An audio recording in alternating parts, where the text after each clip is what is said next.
Well, it's a little bit late in the evening. I meant to do this earlier, but we got to do this now because I was watching Donald Trump at CPAC, and I wanted to get this report to you. So the first thing you see in the morning is going to be this. My daughter Joy, who, as you've seen, pop into my broadcast because she's here for a few days, she just popped into the house, and, you know, being a dad, I popped out and hung out with her and her friends. And now here we are focusing on this, the return of Trump to the public stage. He says he's got a lot of incendiary things he's going to be saying in the future, and get ready for them. And if you watched it, give me a one-word description of how you would describe what you heard, a one-word description, just in the comments, the chat thread. And I try to read them. I read them. We had like 11,000 the other night. It's kind of hard to keep up with them. But I've outlined. I'm not going to give you all this because it's not my job tonight to read you all the 12 key sound bites. But I have done prescient analysis of the Trump information while fending off attacks from journalists. I don't know why they keep attacking me. They're coming from the left and the right. I'm just hiding out here. I'm not even a CPAC. I'm not a threat to anyone, but like a heat-seeking missile, it seems as though there's a whole group of people that are worried about you and me because they keep thinking that the Trump base and the evangelicals and those that are digitally connected and those that see the mountains and the domains and the high places of this nation very clearly, they're afraid that we're going to mobilize. They're afraid that we're going to actually become patriotic. They're afraid that we're going to have a resurgence of, oh my gosh, Trumpian alignment. And so it's weird how they come out of the woodwork at me. But that's not your concern. Right now, I'm going to grab this camera. I'm going to turn it around, and we're going to catch the moments you don't want to miss. If you didn't catch the whole 1.5 hours of electric Trump returning, I will share with you right now on my trusty old Mac what you need to hear. Whoop, wait a second. Flip around the camera. Notice the high-tech budget we have here. Here we go. Biden has failed in his number one duty as chief executive. He's talking about the borders. America's law. He's letting criminals in again. Trump's like furious. This alone should be reason enough for Democrats to suffer withering losses in the midterms and to lose the White House decisively 4 years from now. I was talking 4 years from now. I want you guys to catch this. We've got a lot of prophetic confusion in the church. We got to clean it up before we go into the loony bin. So he's talking about the midterms and 4 years and what he's going to be doing to sort out the mess and what's got to be done. So good to have him back. Finally, someone with guts. Actually, as you know, they just lost the White House, but it's one of those things. But who knows? He's ragging on this. Who knows? I may even decide to beat them for a third time. Okay? Ooh. He's starting to play with their heads now. He's talking about him coming back one more time. Beat him a third time. Watch what he says.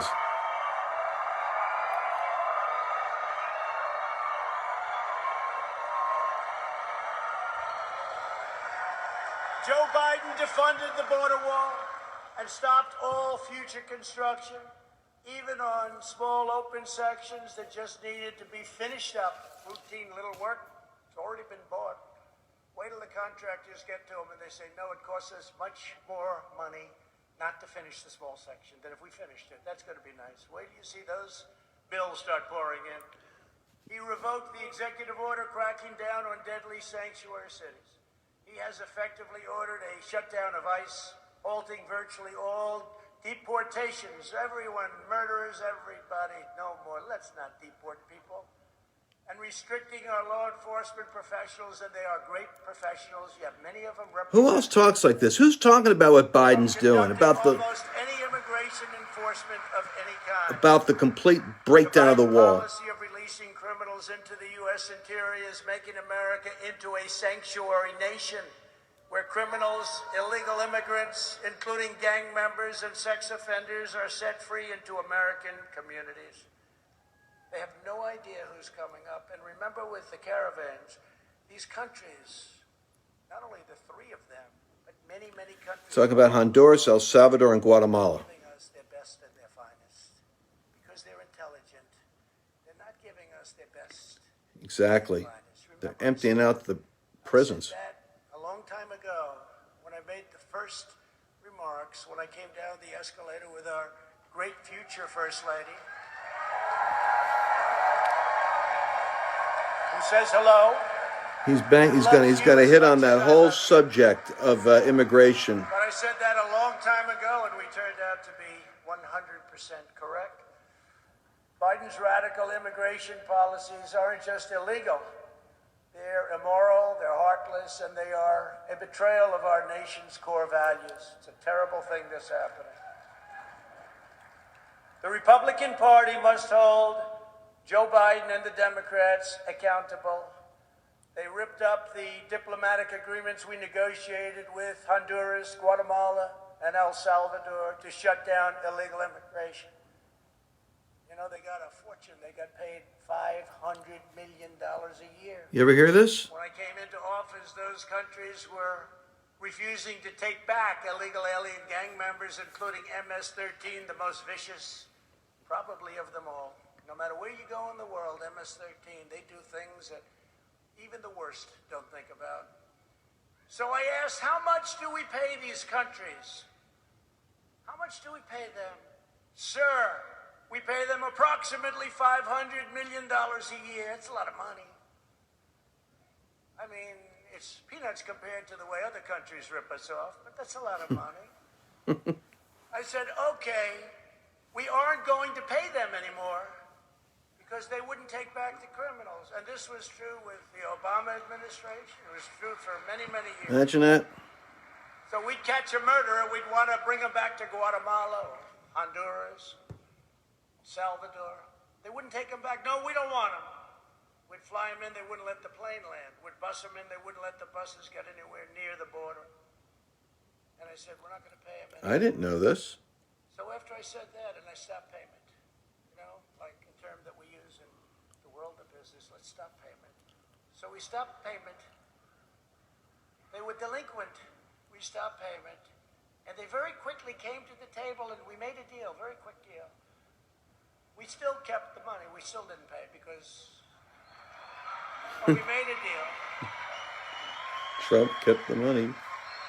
And when illegal aliens came across our border, they were rapidly deported and lovingly accepted by those countries from where they came.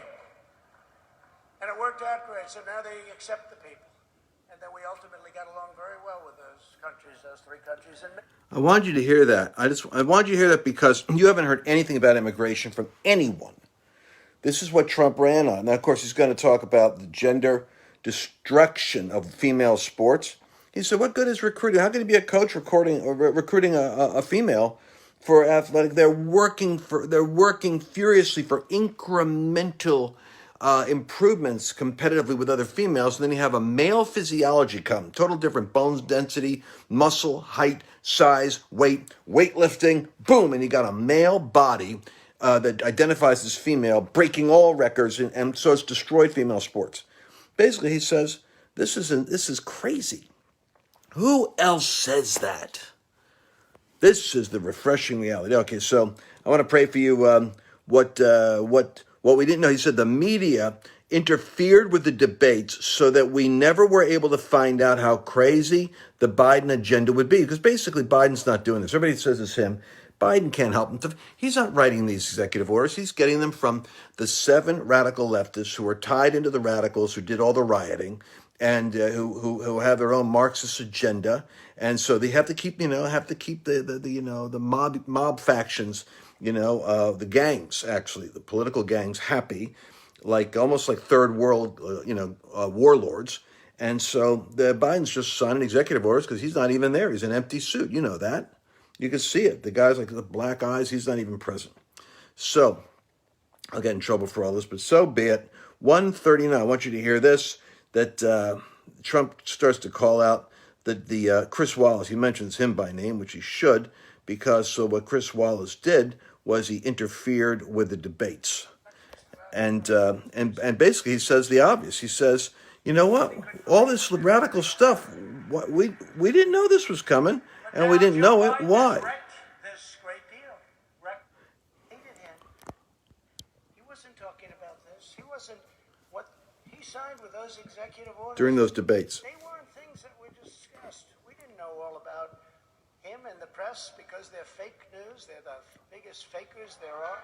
But the press refused to ask the questions. And when I asked the questions on television, on the debate, Chris Wallace in this case and others refused to let him answer. They refused to let him answer the questions. Maybe we could have found something, or if the media did its job, which they don't.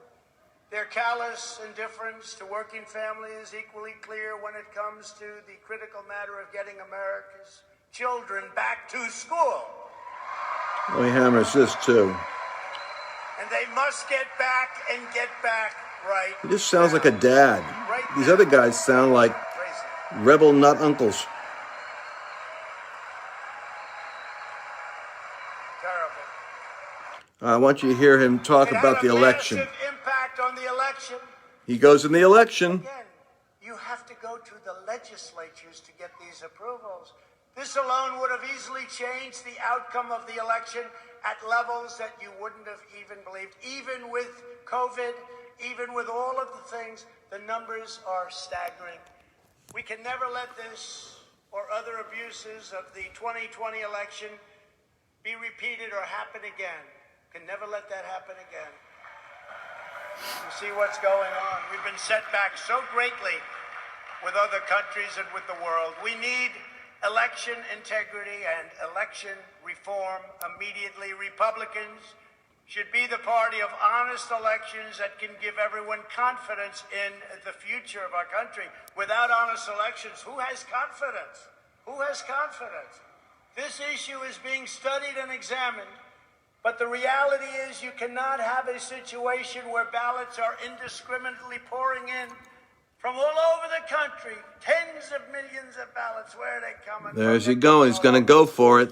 They asked him not to. Where illegal aliens and dead people are voting, and many other horrible things are happening that are too voluminous to even mention, but people know. I mean, it's being studied, and the level of dishonesty is not to be believed.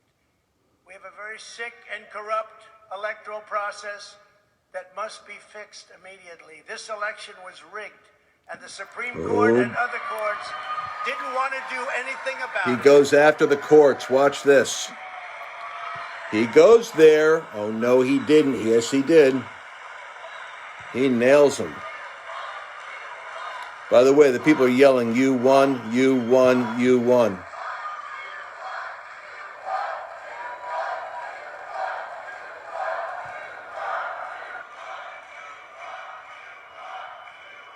We did.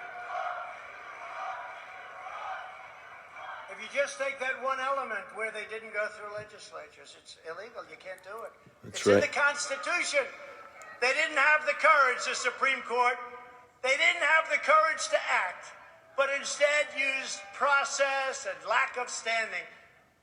I was told the President of the United States has no standing. It's my election, it's your election, we have no standing.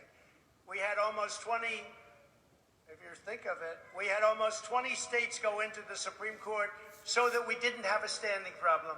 They rejected it. They rejected it. They should be ashamed of themselves for what they've done to our country.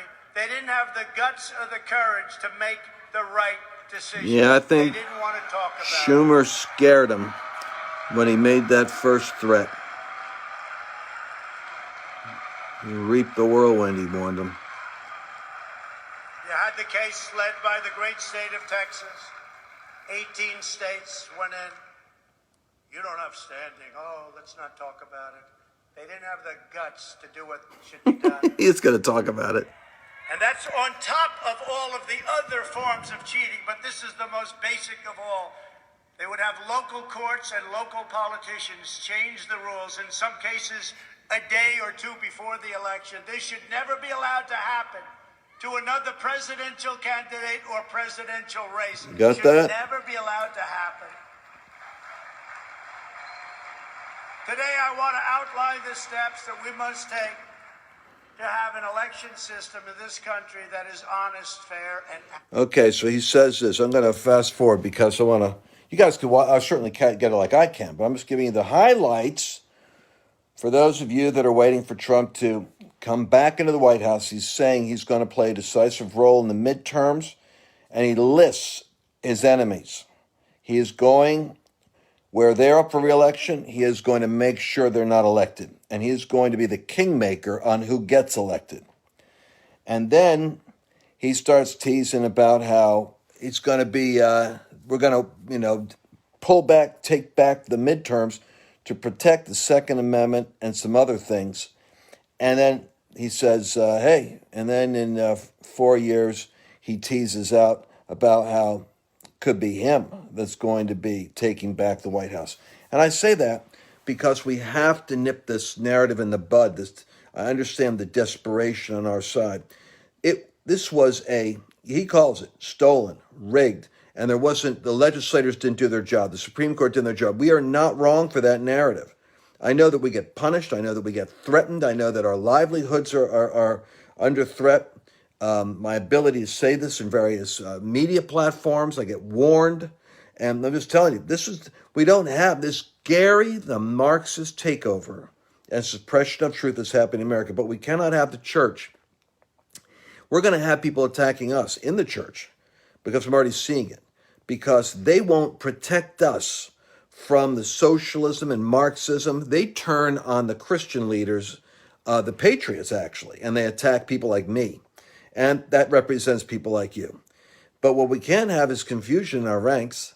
We have to be able to see clearly that the main thing isn't going to be, Trump's going to be taking over the White House. He's got the military on his side. And I hear people that are reputable and they're just drinking the Kool-Aid. I think it's born out of fatigue and desperation. We have to trust that God knows what he's doing, and God knows.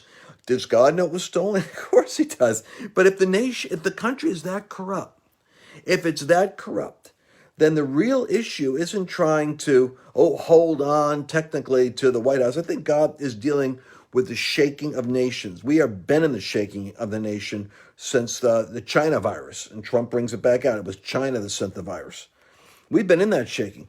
We're going to have to see the change in America. We haven't seen the change in America. We're watching the erosion, if you will, of our influence. And it doesn't mean that it's the influence of the Trump base, because the Trump base is still his base.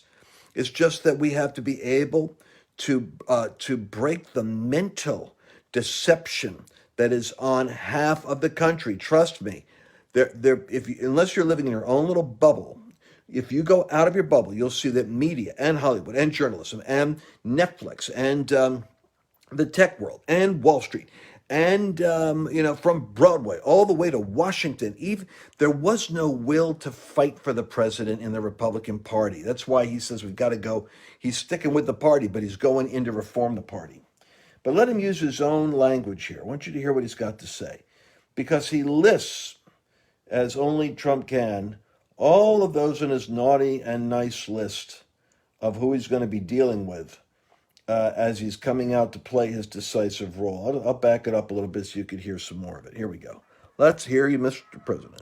But the Republican Party is united. The only division is between a handful of Washington, D.C. establishment political hacks and everybody else all over the country. I think we have tremendous unity. When you look at the crowds outside that want your seat so badly, they will take your seat in 2 seconds.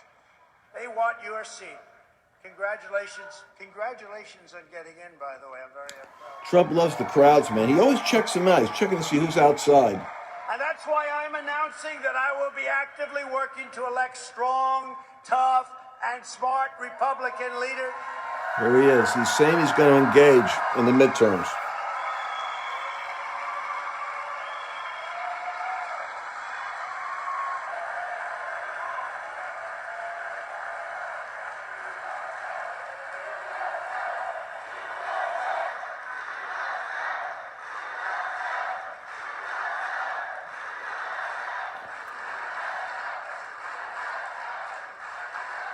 Speaking of that, I heard Jim Jordan did a great job, right?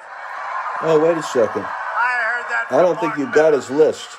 I told you I was going to have him do his naughty and nice Jim, list. I heard you were great. In fact, I hate Hold on, let me get that. unelected bureaucrats in charge of drawing congressional districts. That's going to be a lot of fun.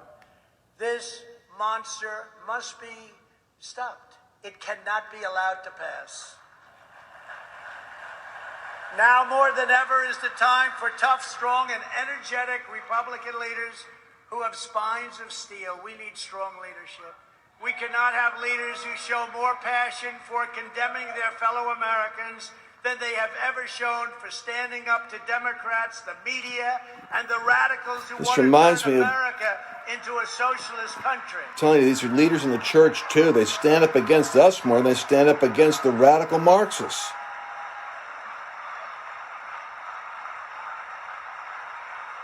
Instead of attacking me and, more importantly, the voters of our movement, top establishment Republicans in Washington should be spending their energy in opposing Biden, Pelosi, Schumer, and the Democrats. I've said to some of them, I said, you know, during the Obama years and now during Biden, if you spent the same energy on attacking them, you'd actually be successful, as you do on attacking me in many cases. The Democrats don't have grandstanders like Mitt Romney, Little Ben Sass, Richard Burr, Here he goes. Bill Cassidy, Susan Collins, Lisa Murkowski, Pat Toomey. Oh, boy. Look at the flash in his eyes. And in the House, Tom Rice, South Carolina, Adam Kinzinger, Dan Newhouse, Anthony Gonzalez, that's another beauty, Fred Upton, Jamie Herrera Butler, Peter Meyer, John Katko, David Valadao, and of course the warmonger, a person that loves seeing our troops fighting, Liz Cheney. How about that? Ooh, he's got his naughty and nice list. The good news is in her state, she's been censured, and in her state, her poll numbers have dropped faster than any human being I've ever seen. So hopefully they'll get rid of her with the next election. Get rid of them all. Democrats are vicious. Remember this, it's true. Democrats are vicious, he said evil. Well, there is evil there. But they're vicious, they're smart, and they do one thing. Got to hand it to them. They always stick together. You don't have Mitt Romneys in the group. They always stick together. Fortunately, for the Republican Party, the Democrats have horrible policies like open borders, sanctuary cities, defunding the police, and the ridiculous, totally ridiculous, Green New Deal. So they stick together, they're smart, they're vicious, they got everything going, but their policies are no good. So hence we have, congratulations, the Republican Party.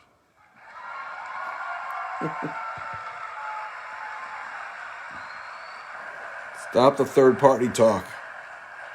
After this, they may not stick with those policies. We have to be careful. No, their policies are horrible. Think of it. Defund the police. How did that work out? But if Republicans do not stick together, the rhinos that we're surrounded with will destroy the Republican Party and the American worker, and will destroy our country itself. The rhinos, you know, Republican in name only. They didn't stand. But the Republican Party is united. The only division is between a handful of Washington, D.C. establishment political hacks and everybody else all over the country. I think we have tremendous unity. When you look at the crowds outside that want your seat so badly, they will take your seat in 2 seconds. They want your seat. Congratulations. Congratulations on getting in, by the way. I'm very proud. And that's why I'm announcing that I will be actively working to elect strong, tough, and smart Republican leaders. All right, I'll be involved. I'll be doing rallies. That's what I want to see, the rallies.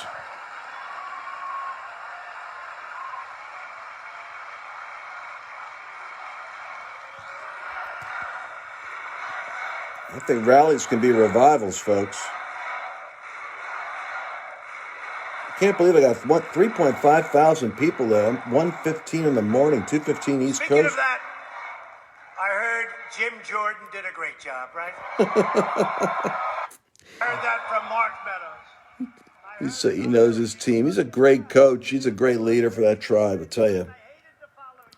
He goes in and he starts going back on the election. Like he can't like a dog with a bone. He will not let it go because he knows it was ripped off. Better the second time. Oh, you did? Really? What a disgrace. What a disgrace to our country. I got over 11 million, very close to 12 million more votes than we got in 2016. And I was told by John McLaughlin that the great pollster, that if you get to, we had 63 in 2016, 63 million. Sir, if you get to 66 million, you have it made. We got to almost 75 million, and what the hell? Well, I'm sorry. What the hell? He goes after this stuff for a while. What happened? What happened when they closed all of the counting booths? What happened at 3 o'clock in the morning? Mm-hmm. What happened at 3:02 in the morning? What happened? No president has ever lost an election after carrying Florida, Ohio, and Iowa. And I won them all, and I won them by a lot. By a lot. I won 94% of the primary vote. No incumbent president who received more than 75% of the primary vote has ever lost an election. I had a record number, and no president has ever, and we're talking about a much lower number than we got, has ever lost an election. Thanks to my coattails, thank you. We have to have a sense of humor. Thanks to my coattails, Democrats failed to flip a single state legislature. You hear that? Or a legislative chamber, because Republicans came out to vote for me. Now, they say it differently. The press, the fake news spins it differently. They say, despite how well they did, Trump didn't win. Think of that. Such a lie. And many legislatures, many legislators told me, they said, they were going to lose their race. It wasn't going to happen. And then what happened is one in particular told me from a great swing state, said, I thought I was going to lose my position, lose my race. And I went out with my wife the night before the election, and I saw all these Trump signs and the American flags and the spirits on the streets. I said, darling, I think we're going to win. He said, but you were far, far, far more popular than me. They do lots of polls. You were way, way ahead of me, sir. And the next day I was right. He said, he won the election by a lot, and you lost the election. And, sir, it's not possible that you lost, because you got a lower number than I did, and you were so far ahead of me. You're the person that brought everybody out to vote. And I happen to agree with that 1,000%. Never forget that conversation. He couldn't believe it. And I've heard it from more than one. More than one. And in November, 18 of 19 bellwether counties, you heard about the bellwether counties? 18 of 19 bellwether counties that have correctly predicted every presidential election for decades. They all went to Trump. The greater the challenge and tougher the task, I want you to catch the more this end. determined we must be to pull through to triumph. We have to have triumph. We have to have victory. With the talent and dedication of everyone here today, and you have tremendous, not only dedication, tremendous talent in this room. I know many of you. That is exactly what we will do. We will go on to victory. We will summon the spirit of generations of American patriots before us, like those heroes who crossed the Delaware, conquered the Rockies, stormed the beaches, won the battles, and tamed All right, I want you to listen to how he teases about his role and we will prevail. We're tougher than they are. in the next election, in presidential election. Together in the coming years, we will carry forward the torch of American liberty. We will lead the conservative movement and the Republican Party back to a totally conclusive victory, and we've had tremendous victories. Don't ever forget it. With your help, we will take back the House. Here he goes. We will win the Senate, and then a Republican president will make a triumphant return to the White House. And I wonder who that will be. Uh-huh. I wonder who that will be. I wonder who that will be.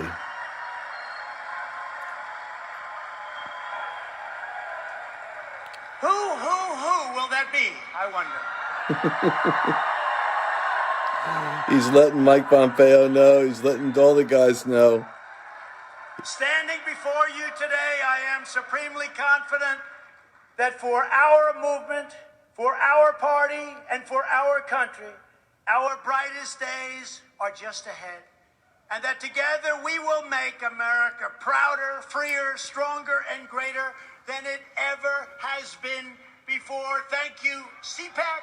God bless you. All right. God bless America. Thank you. All right, so here's what I want you to catch.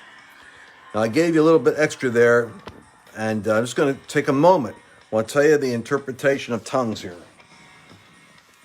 And I don't know why the heck they play YMCA. It's part of the schizophrenia of American culture right now. I mean, young man. Anyway, so at least they started with the classic "I'm Proud to Be an American" song. So here's the situation. I believe that Donald Trump is hearing from the party, the people. Well, keep it positive. Don't sound like a sore loser. Focus on your successes. And I think he overrode. I think he listened, and he listened. He always does. A good manager. He listened, and then he did whatever the heck he wanted to do, and he did it right.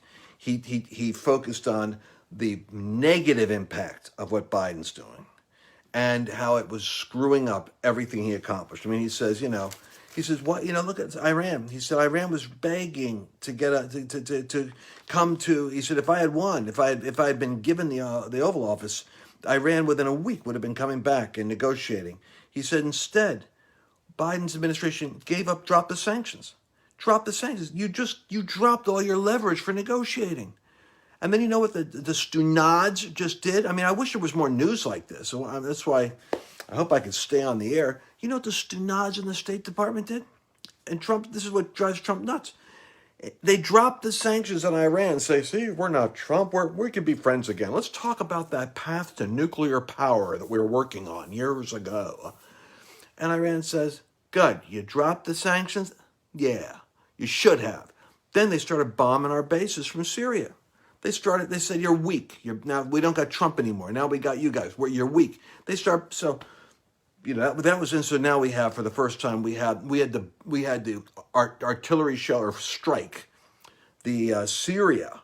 So Syria's mad, and it was an Iranian base there, and so it killed one person and hurt two. They were shooting on us. We're back to stupid. This is exactly what the Democrats love. We're back in the Syria campaign. We'll get troops over there in no time. We'll sort out that mess Trump left us with all that peace, all that unmanageable peace. What are we going to do with all that peace? He didn't know what he was doing. We'll mess up the peace and we'll get back into conflict. I know that this frustrates you guys, and I'm not trying to exasperate you. I'm just saying that Trump went through all of those. But what he did not do, he did not take his name out. Because what they're hoping, I'm listening to them, they want Ron DeSantis. They're all afraid that Trump's too radioactive, too divisive, too polarizing, too high on negative, because he's like someone with a deliverance anointing. Everyone with a demon in the room starts to manifest like the exorcist. Head starts spinning around, pea soup comes out of the mouth when he comes in. But it's because he's got something on him he has that power to make the crooked places straight. If there's enough will to make it straight. What we found, and I understand all of you Christians, I'm Christian, I'm with you, we're all frustrated. Lance, it was stolen, he's still my president. Yeah, I get that. He doesn't think he's president. Let's keep our heads on straight. Let's not get ahead of Donald Trump in terms of what God's doing in America. For some reason, God did not give us the overturn because the Supreme Court lacked the courage. The state legislators lacked the character and the courage. Could it be that while we're all frustrated, now I'm not saying us, but that the church lacked the courage, and we have been cowardly, And we have been kind of like, well, and I'm hearing them all the time. They're lecturing me. Remember, it's not about politics, Lance. It's about the gospel. And I think we just need to have, a conversation, because the kingdoms of this world are are going to be under either the government of the kingdom of God or of the devil. And you have the authority in this country to determine how far darkness gets to go. And because you get to participate. And so I think that America and I wrote about this in my last book. And the last book was The Hostile Takeover of Government, just like an airplane getting taken over by the Al-Qaeda, radicals with box cutters. What we're seeing is the lawlessness. Now remember, all of us that are enthusiastic about the Bible in the last days, it says that, I'm looking over my shoulders, I want to grab a Bible, but I'm going to stop, that the spirit of lawlessness is the spirit of the Antichrist. So we're dealing with an Antichrist spirit, and it's a spirit of lawlessness. If there is now, but then again, if the church doesn't have more courage, more unity, it can't move in the authority to restrain the lawlessness. And so the lawlessness takes over. Lawlessness in a family will create anarchy. Lawlessness in a business will bankrupt it. Lawlessness in a state will create crime and poverty. Lawlessness is when the devil is unrestrained. But you see, the devil has a problem, because he can't do what he wants. He has to have agreement. And the kingdom, when revival breaks out, when awakening breaks out, which every pious Christian, Lance, we need an awakening. Everybody's agreed on that. Well, what happens when you have that? You have heaven come down and something happens to people, so they're not in agreement with the darkness, they're in agreement with God, and the lawlessness is restrained because awakening and revival, and this is what we have to have, the Bible and not politics, revival, which we haven't really seen happen in America. In the history of America, we have a revival, and we had it right before the Civil War. We had it right after World War II. Notice the revival didn't stop the Civil War or stop a World War. So what's missing? Reformation. Revivals and Reformation. Reformation is institutional. Reformation deals with the lawlessness. It deals with the lawlessness in government, the lawlessness in media. Remember, the devil can't do what he wants to do. He has to have agreement. And oddly enough, God refuses to do what he has power to do unless there is agreement. And so we have to agree with heaven. Does that make sense? Donald Trump is saying that he believes the misery index of the results of what the Biden policies are producing over the next 2 years is going to be the one thing we've got on our side, but we've got the rhinos. We've got the weak, compromising, line your pocket Republicans. We have a weak Supreme Court. We have, which thank God, pray for them, don't curse them, because, at least they're keeping our pastors out of jail. And, I just don't think they like Donald Trump. That's the problem. I think they didn't want to help Trump out, but, we got Christians there. They're a reflection probably of the church. We get 1 out of 3 right, 2 out of 3 on occasion. So we don't want to be, we don't want to pull back our intercession. My God, what you want, remember, you're on the plane. You may not like the fact that someone just yanked out the best pilot we've ever had, and we got a nut job and a team in there. But you're praying the plane doesn't crash because you're on it.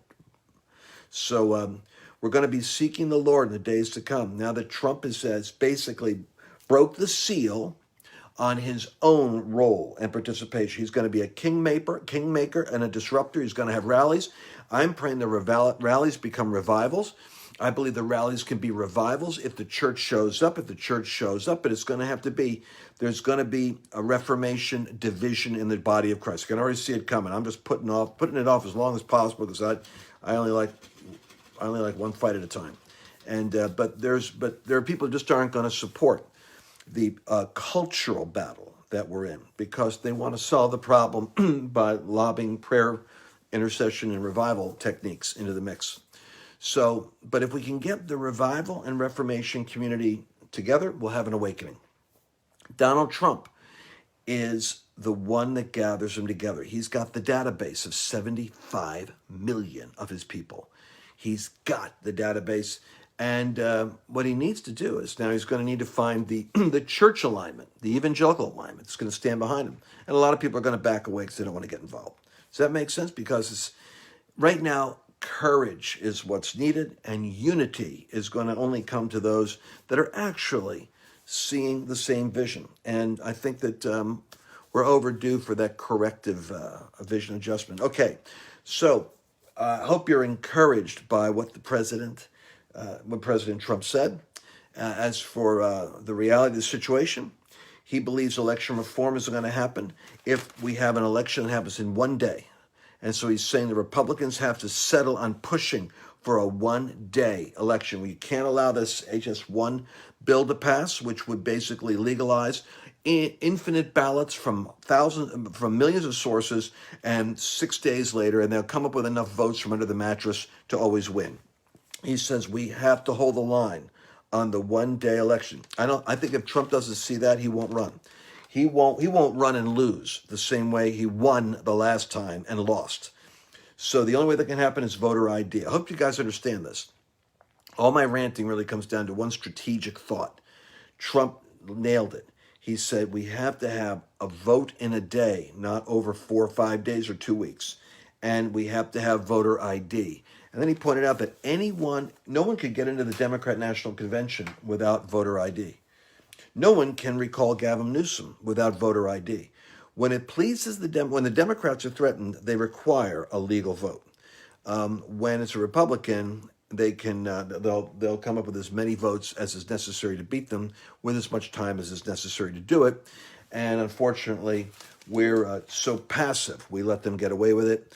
And of course, the alternative is going to be to change the methodology and to engage. We're going to have to do that because, as you know, when the left riots for 4 months and kills 47 people, the news doesn't cover it. But if you've got a suspicious gathering of frustrated people in Washington, we had millions of people in Washington that never had an incident. There was something strange happened there on the 6th, and I think it was the frustration point with those that were there, and there was a mix of some people in there that we still haven't heard about yet. But they were not all guaranteed. They weren't all in Trump's rally because the break-in started before his speech ended. It had already begun. So what am I saying? I'm saying that we can't afford to have any incidents. We can't afford to even let the enemy mingle in our groups. We can't afford anything because the system is rigged in such a way that if you do one thing wrong, it'll be like, amplified. If they do something wrong, it gets covered up. So you have to have 10 crimes on their side for every one that's committed on the right. Sorry, but that's the truth. And somebody will say that's not true, but that is just the way it is. And it's okay. And it's all right. Because we can still win. And we can win in many ways. But we cannot win being unrealistic. We cannot win thinking that Trump is going to be coming back into office and has a secret plan to arrest all the bad guys and lock them up and send them to Cuba or something. So that kind of madness. Or that the United States is not really a legal nation and that somehow on March 5th you're going to all get a revelation that it's all back and Trump comes back because his secret plan was to take over the United States. That's all continuous propaganda coming in from Russia, China, through the Q arteries that work through the intelligence services and through the left. And it feeds its way, not into the Democrats, it feeds its way into the asylum of the charismatic community, worst of all, because we just can't imagine not winning. And we can't imagine God not vindicating us, because I don't think we can imagine what it's like to live with, 250,000 or 100,000 martyrs a year globally. I just don't think we understand injustice and lawlessness actually is normative in a lot of the world. And it's a sad thing when America loses its light and its liberty and its justice, because we grew up with it so much. It's like, to us, it's like normal. But in a lot of the world, injustice is normal. And so when we experience injustice, we should see we cannot let lawlessness enter this country, and we can't let it prevail. And we're not going to let it prevail. And for that reason, I'm optimistic. So, can't believe we got 3.4 thousand of you at this hour of night. You are my favorite people, the most intelligent, the most powerful activists. Trust me, the media fears you.